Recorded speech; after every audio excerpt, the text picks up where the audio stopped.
नमस्ते विद्यार्थी मित्रांनो, शिष्यवृत्ती परीक्षेची तयारी करणाऱ्या इयत्ता 8वीच्या सर्व विद्यार्थ्यांचे या व्हिडिओमध्ये स्वागत आहे। गणित विषयासाठी आपण स्वाध्याय 6 या व्हिडिओमध्ये सोडून पाहणार आहोत, जो विभाज्यता या घटकावर आधारित आहे। चला सुरुवात करूयात। अगदी शेवटपर्यंत आपण सर्वांनी हा व्हिडिओ लक्षपूर्वक पाहावा। प्रश्न पहिला दिलेला आहे पहा, 9 ने निशेष भाग जाणारी पुढीलपैकी संख्या कोणती?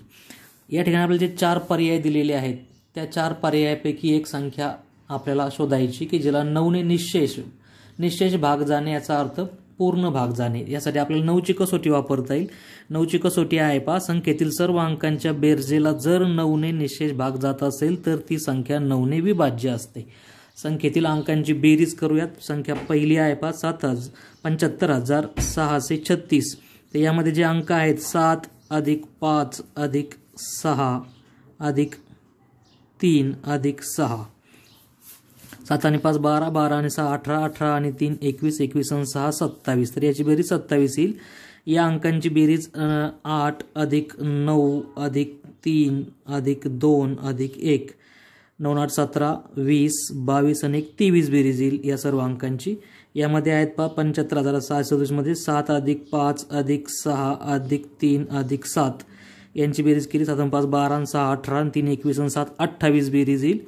आणि चौथी संख्या आहे 7 + 7 + 8 + 5 + 3। तर यामध्ये आपण बेरीज करून पाहूयात। 7 आणि 7 14 आणि 8 22 आणि 5 27 आणि 3 30। तर या बेरजेपैकी पहा 9 ने भाग जाणारी जी बेरीज आहे ती आहे 9 त्रिक 27 होतात। तर फक्त ही जी पहिली बेरीज आहे तीच फक्त 9 ने भाग जाणारी आहे पहा। 23 ला भाग जात नाही 9 ने, 28 ला पण जात नाही आणि 30 ला सुद्धा 9 ने भाग जात नाही। याचा अर्थ या संख्येला 9 ने पूर्ण भाग जातो, म्हणजे पर्याय क्रमांक 1 हे आपलं योग्य उत्तर आहे। पर्याय क्रमांक 1 चा गोल आपण भरून टाकूयात। प्रश्न पहिला योग्य पर्याय, पर्याय क्रमांक 1। प्रश्न दुसरा, 700 ते 800 पर्यंतच्या 7 ने विभाज्य पूर्णांक संख्या किती? 700 ते 800 म्हटले त्यामुळे 700 ही संख्या सुद्धा आपल्याला विचारात घ्यायची आहे। 7 ने पूर्ण भाग जाणाऱ्या संख्या 700 ते 800 दरम्यानच्या आपण शोधूयात। तर या शोधण्यासाठी अगदी सोपा मार्ग आहे पहा। इथे तुम्हाला सुरुवातीला 700 म्हणजे 700 ही संख्या 7 ने भाग जाणारी आहे, त्यामुळे आपण ती संख्या त्या ठिकाणी घेऊयात 700 आणि यानंतर 7चा पाढा याच्या पुढे आपण फक्त लिहिणार आहोत पहा 707। 7 ने आपण संख्या पुढची मोठी करत गेलो की ती संख्या 7 ने विभाज्य असणार आहे। 7च्या पाढ्यातल्या सगळ्या संख्यांना 7 ने पूर्ण भाग जातो। तर यामध्ये आपण या शेवटचे 2 अंक आहेत पहा, त्या 2 अंकाच्या जागेवर आपण 7चा पाढा जो आहे तो पुढे लिहूयात। 7 2 14 होतील म्हणजे 714, 7 त्रिक 21 म्हणजे 721, 7 चौक 28 म्हणजे 728, 7 5 35, 7 6 42, 7 7 49, 7 8 56, 7 9 63, 7 10 70। 70 पण गेलो आपला अंकी पुढे यायचं पहा। 7 × 11 करू 77, म्हणजे किती 7 7 77, 11 77, त्यानंतर 12 7 84 होतील। ओके, 13 7 होतील 91 आणि 14 7 होतील 98, 798 पहा। आणि मग याच्यानंतर 800 येतात, त्याच्यामुळे पुढची काही संख्या आपल्याला त्या ठिकाणी घ्यायची नाहीये। तर या संख्या आपण जर मोजल्या तर 1 2 3 4 5 6 7 8 9 10 11 12 13 14 आणि 15 संख्या आपल्याला सापडत आहेत की ज्या 700 ते 800 दरम्यानच्या असून त्यांना 7 ने पूर्ण भाग जातोय, म्हणजे पर्याय क्रमांक 4 हे आपलं योग्य उत्तर आहे। प्रश्न दुसरा योग्य पर्याय, पर्याय क्रमांक 4, 15 संख्या आपल्याला सापडत आहेत। प्रश्न तिसरा पहा, 336, 252 आणि 322 या तिन्ही संख्यांना पुढीलपैकी कोणत्या संख्येने निशेष भाग जातो? पहिला पर्याय 8, दुसरा पर्याय 28, तिसरा पर्याय 14 आणि चौथा पर्याय 16। तर या ठिकाणी तिन्ही संख्यांना भाग जाणारी संख्या जर आपल्याला शोधायची असेल तर अगदी सोपा पर्याय आहे। आपण त्या तिन्ही संख्यांचा मसावी काढूयात। महत्तम सामायिक विभाजक, जो मोठ्यात मोठा सामायिक विभाजक असेल ना त्याने सर्वांना त्या ठिकाणी पूर्ण भाग जातो। तर इथे शेवटी प्रत्येकाच्या इथे 6 आहेत, 2 आहेत आणि 2 आहेत, त्यामुळे 2 ने पूर्ण भाग जाईल। 2 ने जर आपण पूर्ण भाग दिला तर बे 1 उरला, 3 घेतले 12 झाले, 13 झाले, बे 12 पुन्हा 1 उरला, बे 8 16, 168 उत्तर येईल। इथे बे 1 बे 2 4 आणि बे 12, इथे बे 1 बे 12 आणि बे 1 याप्रमाणे। आता 168 126 आणि 161. यामध्ये 8 आणि 6 पर्याय आहेत. 8 आणि 6 अंक असणाऱ्या संख्यांना 2 ने पूर्ण भाग जाईल, परंतु इकडे याला जात नाही. त्यामुळे पुढचा पर्याय 3 ने तपासून बघा.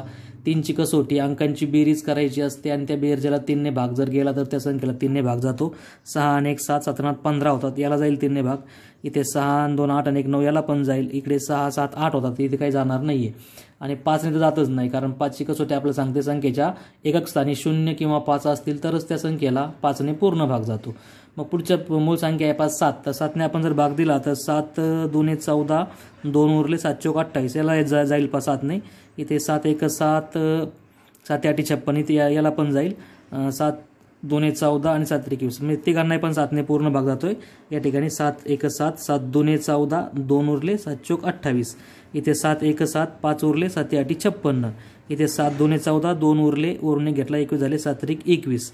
तर 5 24 18 आणि 23. आता या संख्या ज्या उरल्या त्या तिघांनाही कोणत्या एका संख्येने पूर्ण भाग जात नाही.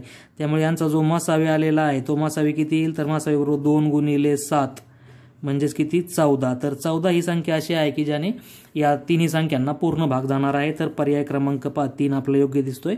पर्याय क्रमांक 3चा गोल भरून टाकूयात. प्रश्न 3चं उत्तर आहे पर्याय क्रमांक 3. नेक्स्ट पुढचा प्रश्न बघू.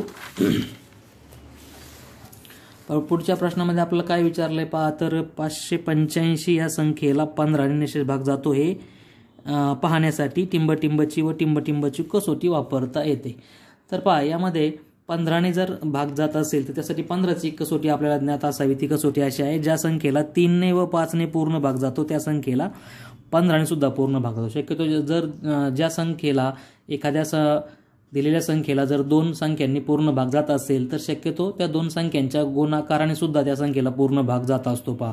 तर अशा काही बऱ्याच कसोट्या आपल्या ध्यानात ठेवायच्या तिथे. तर 3 ने भाग गेला आणि 5 ने पण भाग गेला तर त्या संख्येला या दोघांचा गुणाकार म्हणजे 3 गुणिले 5चा गुणाकार किती, 3 5 15. तर 15 ने सुद्धा त्या ठिकाणी त्याला भाग जात असतो. तर याप्रमाणे इथे आपल्याला या संख्येला जर 15 ने निशेष भाग जात असेल तर त्या ठिकाणी त्याला 3 ने पण भाग जाईल आणि 5 ने सुद्धा भाग जाईल या कसोटीद्वारे. म्हणजेच पर्याय क्रमांक 3 योग्य आहे. पर्याय क्रमांक 3चा गोल आपण भरून टाकूयात. 15 ही संख्या 3 गुणिले 5 या स्वरूपामध्ये मांडता येते, त्यामुळे 3 ने आणि 5 ने दोघांनी सुद्धा त्याला पूर्ण भाग जाईल. पुढचा प्रश्न, 1080 या संख्येला पुढीलपैकी कोणत्या संख्येने निशेष भाग जात नाही. तर तिथे आपल्याला प्रत्यक्ष दिलेले पर्याय तपासून पाहावे लागतील. 1080ला आपण पहिला पर्याय 12 ने भाग देऊ तर इथे 12 9 108 होतात, त्यामुळे हा भाग जातोय. 9चा भाग दिला मी डायरेक्ट आणि शेवटी 0 आहे तर शून्याची शून्याचाच भाग जाईल, त्यामुळे 90चा पूर्ण भाग जाईल. 5, आता हे तर भाकर करण्याची पण गरज नाही आहे. आपल्याला माहिती आहे की आपल्या एकक स्थानी जर 0 किंवा 5 असतील तर त्या संख्येला 5 ने पूर्ण भाग जातो. त्याच्यामुळे इथे तुम्हाला वाटलं तुम्ही भाकर करू शकता. 5 2 10 होतील, वरून 8 घेतले, 5 1 5 होतील, 3 उरले आणि 5 30 होतील. बरोबर आहे की नाही. म्हणजे इथे तुमचा भाकर 216 येईल. भाकर करण्याची आवश्यकता नाही, पण आपण केला सहज. इथे आपल्याला कसोटी माहिती आहे, एकक स्थानी 0 किंवा 5 असतील तर ती संख्या 5 ने विभाज्य असते, म्हणजे त्या संख्येला 5 ने पूर्ण भाग जातो. इथे 13 ने जर भाग दिला आपण तर 13 8 13 7 91, 13 8 104. तर इथे 13 8 104, 8 4 गेल्यावर 4 उरतील, इकडे 0 0 वरून 40ला तर 13 39. पहा, इथे काही पूर्ण भाग जाताना दिसत नाही आपल्याला, बाकी 1 उरते इथे. आणि इथे शेवटी 9 ने पूर्ण भाग जाणार आहे, कारण अंकांची बेरीज करा. 8 आणि 1 9 होतात आणि या ठिकाणी तुमचा पूर्ण भाग जाईल. 9 1 9, 1 उरला, वरून घेतले 8, 9 2 18, 0 0 वरून घेतला 0 आणि शून्याला शून्याचाच भाग जातो. याप्रमाणे म्हणजे पहा, इथे तुम्हाला ही जी संख्या आहे 13 याने तुम्हाला बाकी उरलेली दिसते, म्हणजे 13 ने पूर्ण भाग जात नाही, म्हणून याचं उत्तर असणार आहे पर्याय क्रमांक 3 13. 13 ने या संख्यांना पूर्ण भाग जात नाही. दिलेले पर्याय आपण तपासून पाहिले. प्रश्न 6वा, 333 या संख्येला 3 ने निशेष भाग जातो तर कोणता पर्याय मूळ अवयव दर्शवतो. तर मूळ अवयव दर्शवणारे पर्याय जे आहेत पहा, इथे आपण 333चे मूळ अवयवच पाडून पाहू, म्हणजे लगेच उत्तर येईल तुम्हाला. 3 ने भाग जाईल 333ला, 3 1 3 3 1 3 3 1 3. आता यामध्ये अंकांची बेरीज जर केली आपण 2 ने भाग जाणार नाही, कारण शेवटचा अंक एक स्थानचा अंक हा 1 आहे, विषमचा अंक आहे.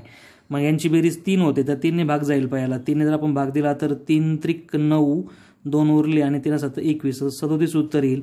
37ला 37ने भागायचं, 37 ही मूळ संख्या असल्यामुळे त्याला 37ने भाग जाईल, 37 37.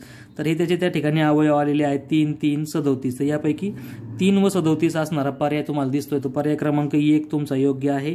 आता यामध्ये असाही आपला विचार करता येईल की 111 ही काही मूळ संख्या नाही, त्यामुळे मूळ अवयव म्हटले त्यांनी ना, मग मूळ अवयव दाखवणाऱ्या संख्येमध्ये 111 येणारच नाहीत, कारण 111 ही मूळ संख्याच नाही, तिला 3ने पूर्ण भाग जातो.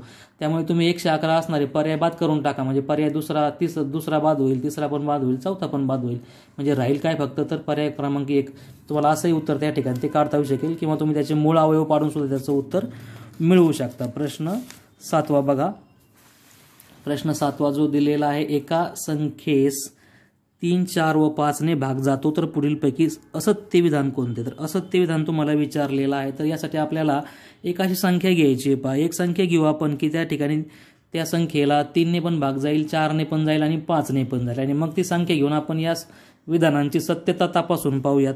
तर यामध्ये 60 ही संख्या जर आपण घेतली तर 60 या संख्येला 10ने पूर्ण भाग जातोयच, 10 सक 60 होतात, 12 पंचे 60 होतात, 15 चोक 60 होतात, म्हणजे या संख्येला हे पहिलं विधान बरोबर येत आहे. पहा, आपलं 60ला या प्रत्येकाने आपण भाग देऊन पाहिला तर भाग जातोय. दुसरं, त्या संख्येला 2 10 व 15ने भाग जातो, तर 2ने भाग जातोय कारण एकक स्थानचा अंक 0 आहे. 10ने भाग जातोय, 10 गुणिले 6 10 सक 60 होतात, 15 चोक 60 होतात, म्हणजे हे दुसरं विधान सुद्धा सत्य आहे. त्या संख्येला 5 6 व 8ने भाग जातो, 5ने भाग जातोय कारण शेवटचा अंक 0 आहे. 6ने भाग जाईल कारण 6 10 60 होतात, परंतु 8ने जर आपण भाग दिला, पहा या ठिकाणी 60 भागिले जर 8 केला आपण तर 8 7 56, 4 उरलेत, बाकी त्या ठिकाणी तुमची 4 उरते, म्हणजे पूर्ण भाग जात नाहीये, त्या ठिकाणी बाकी उरत असल्यामुळे निश्चेष भाग जात नाहीये, म्हणजे 8ने भाग जात नाही, त्यामुळे हे विधान चुकीचं आहे. पहा, तिसरं, त्या संख्येला 6 10 व 12ने भाग जातो, तर 6 10 60 होतात, 10 सक 60 होतात आणि 12 पंचे 60 होतात, म्हणजे हे सुद्धा बरोबर आहे. तर चुकीचं विधान असत्य विधान आहे पर्याय क्रमांक 3. पर्याय क्रमांक 3चा गोल भरून टाकूयात. प्रश्न 8वा. प्रश्न 8व्यामध्ये पी ही 11ने निशेष भाग जाणारी विषम संख्या आहे, तर 11ने निशेष भाग जाणारी पीच्या पुढील दुसरी विषम संख्या कोणती. तर इथे आपण एक 11चा पाढाच लिहूयात. पहा, 11चा पाढा लिहून आपण हे चेक करून पाहूयात. तर आपण या ठिकाणी पी ही 11ने निशेष भाग जाणारी विषम संख्या आहे. तर 11च्या पाढ्यामध्ये तुम्हाला असं दिसेल, पहा की एक विषम संख्या दिसते, ही विषम संख्या आहे. त्याच्यानंतरची पुढची परत तुम्हाला सम दिसेल 2 नंबरला, 3 नंबरला परत विषम संख्या दिसते. पहा, पाड्यामध्ये 11 त्रिक 33, 11 चोक 44 परत समसंख्या येते, 11 पाचे 55 ही परत विषम संख्या तयार झालेली आहे. 11 सक 66 पुन्हा समसंख्या आलेली आहे.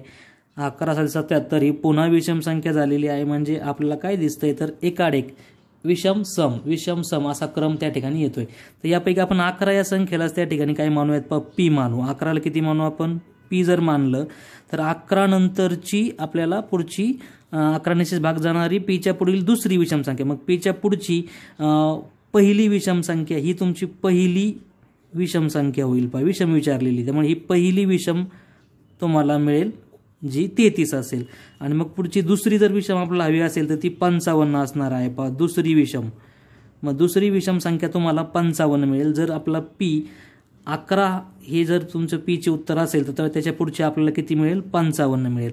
म्हणजे आपल्याला या पीमध्ये किती मिळवावे लागतील, या पीमध्ये म्हणजे 11मध्ये तुम्हाला किती मिळवावे लागतील, तर 55 वजा 11 जर आपण केलं तर याचं उत्तर तुम्हाला 44 येईल. 5 नाही गेला 4, 5 नाही गेला 4, म्हणजे आपल्याला या पीमध्ये आणखी किती मिळवल्यावर ही संख्या मिळते, म्हणजे पी ही याची किंमत 11 असल्यामुळे 11मध्ये आपण जेव्हा 44 मिळवू तेव्हा तुम्हाला त्या ठिकाणी 55 ही संख्या मिळेल, तीच तुमची दुसरी विषम संख्या असणार आहे. म्हणजे आपलं उत्तर पी अधिक 44 असं असायला पाहिजे. पी मध्ये तुम्हाला 44 मिळवल्यानंतर दुसरी विषम संख्या मिळून जाईल. तर याप्रमाणे पर्याय क्रमांक 1 आपल्याला योग्य दिसतोय. पर्याय क्रमांक 1चा गोल आपण भरून टाकूयात, पी अधिक 44. पुढचा 9वा प्रश्न. इथे आपल्याला पहा स्टार दिलेले 6 वेळा, 1 2 3 4 5 6 ही 6 अंकी विषम संख्या आहे. सर्व स्टारची किंमत समान असताना पुढीलपैकी कोणती संख्या तिची विभाजक असेल. तर ही विषम संख्या आहे स्टारच्या जागेवर, आणि तोच अंक पुन्हा पुन्हा रिपीट करायचा आहे, त्याच्यामुळे आपल्याला विषम अंक पाहावे लागतील. एक अंकी विषम संख्या आहेत 1 3 5 7 9. तर वरील आपण प्रत्येक अंक घेऊन संख्या बनवूया. तर 1 जर आपण 6 वेळा घेतला, 1 2 3 4 5 6, तर ही पहिली संख्या तयार होईल. दुसरी संख्या आपल्याला 3 अंक 6 वेळेस घेऊन मिळेल पहा 3 3 3 3 3 3 बरोबर. त्यानंतर या ठिकाणी तिसरी संख्या जी आहे ती तुम्हाला मिळेल 5 5 5 5 5 5 घेऊन मिळेल. चौथी संख्या जी आहे ती मिळेल तुम्हाला 7 7 7 7 7 7 तुम्हाला 6 वेळेस 7 रिपीट करायचे. आणि पाचवी संख्या मिळेल तुम्हाला 9 9 9 9 9 9. आता यामध्ये आपण या सर्व अंकांची जर बेरीज केली तर आपल्याला त्या संख्येला कोणी भाग जातो ते पटकन शोधता येईल. याची बेरीज किती होते पहा. अंकांची बेरीज होईल तुमची, अंकांची बेरीज करूयात, अंकांची बेरीज. तर ही अंकांची बेरीज तुम्हाला या ठिकाणी का शोधायची तर आपल्याला त्याला कोणी भाग जातो हे आपल्याला फाइंड आउट करायचं, शोधायचं. तर याची बेरीज येईल तुमची 6. याची किती येईल पहा. 6 वेळेस 3 आहेत 3 सक 18 होईल. हे 6 वेळेस 5 आहेत 6 पंचे 30 होतील. हे 7 6 वेळेस आहे 6 7 42 होतील. आणि हे तुमचे 9 आहेत 6 वेळेस 9 सक 54 होतील. तर या सर्व संख्यांना पहा कोणी कोणी भाग जाईल तर 3 ने भाग जाईल, कारण 3च्या पाठीत सर्व संख्या आहेत 3 ने सर्वांना भाग जातोय. त्यामुळे एक पर्याय आपल्याला 3 लिहिता येईल पहा की या सर्वांना 3 ने पूर्ण भाग जाईल, 3 ने या सर्व संख्या निश्चेष भाग जाणाऱ्या आहेत. यानंतर 6 ने पण जाईल पहा. 6 1 6 6 2 18 6 5 30 6 7 42 6 9 54. म्हणजे या सर्वांना 6 ने सुद्धा पूर्ण भाग जातोय. त्यामुळे पर्याय क्रमांक 3 सुद्धा योग्य आहे. तर 2 आणि 3 हे 2 पर्याय इथे आपल्याला योग्य म्हणता येतील. 2 पर्याय तुम्हाला याचे अचूक निवडायला सांगितलेले आहेत, पर्याय क्रमांक 2 आणि पर्याय क्रमांक 3. पुढचा प्रश्न पाहू. 10वा प्रश्न. एखाद्या संख्येला 3 व 11 निशेष भाग जात असेल तर त्या संख्येला टिंबटिंबने निशेष भाग जातो. पहा इथे ही एक कसोटी आहे, याला आपण 33ची कसोटी म्हणणार आहोत. मी आधीच सांगितले बा आपल्याला की जर एखाद्या संख्येला 2 वेगवेगळ्या संख्यांनी भाग जात असेल तर त्या 2 संख्यांच्या गुणाकाराने सुद्धा त्या संख्येला पूर्ण भाग जात असतो. तर इथे याप्रमाणे 3 व 11 जर एखाद्या संख्येला पूर्ण भाग जात असेल तर 11 आणि 3चा जो गुणाकार आहे तर 11 आणि 3चा गुणाकार किती होईल 11 त्रिक 33. तर 33 ने सुद्धा त्या संख्येला पूर्ण भाग जाणार आहे. त्याला आपण 33ची कसोटी म्हणूयात. ज्या संख्येला 3 व 11 ने पूर्ण भाग जातो त्या संख्येला 33 ने सुद्धा पूर्ण भाग जातो. या कसोटीनुसार याचं उत्तर येणार आहे 33. त्यामुळे पर्याय क्रमांक 2 योग्य आहे. अतिशय सोपा प्रश्न आहे पहा. इथे याप्रमाणे आपल्याला त्याचं उत्तर लिहिता येईल. कसोटी लक्षात ठेवायची. प्रश्न 11वा पहा. पुढील विधाने वाचून योग्य पर्याय निवडा. 182 या संख्येला 2 निशेष भाग जातो. 182 या संख्येला 7 ने निशेष भाग जातो. 182 या संख्येला 14 ने निशेष भाग जातो. तर यामध्ये आपल्याला त्यांनी जे पर्याय दिलेले आहेत केवळ अ बरोबर, केवळ ब बरोबर, ब चूक आणि अ ब क बरोबर. तर आपण अ ब क मधील विधानं जी आहेत ती तपासून जर पाहिली तर आपल्याला उत्तर मिळणार आहे. या ठिकाणी 182 या संख्येला 2 ने निशेष भाग जातो का तर जातोय, कारण इथे पहा एकक स्थानचा अंक हा 2 आहे. त्यामुळे याला 2 ने पूर्ण भाग जातोय. त्यामुळे पहिलं विधान बरोबर आहे, त्याच्यामध्ये अजिबात चुकीचं म्हणता येणार नाही. 182 या संख्येला 7 ने निशेष भाग जातो. 7 ने जर आपण भाग देऊन पाहिला 182ला तर जातो का याचा विचार करा. भाग देऊन पाहू आपण. 7 2 14 होतील. 7 2 14. 8 4 गेल्यानंतर 2 उरतील. त्यानंतर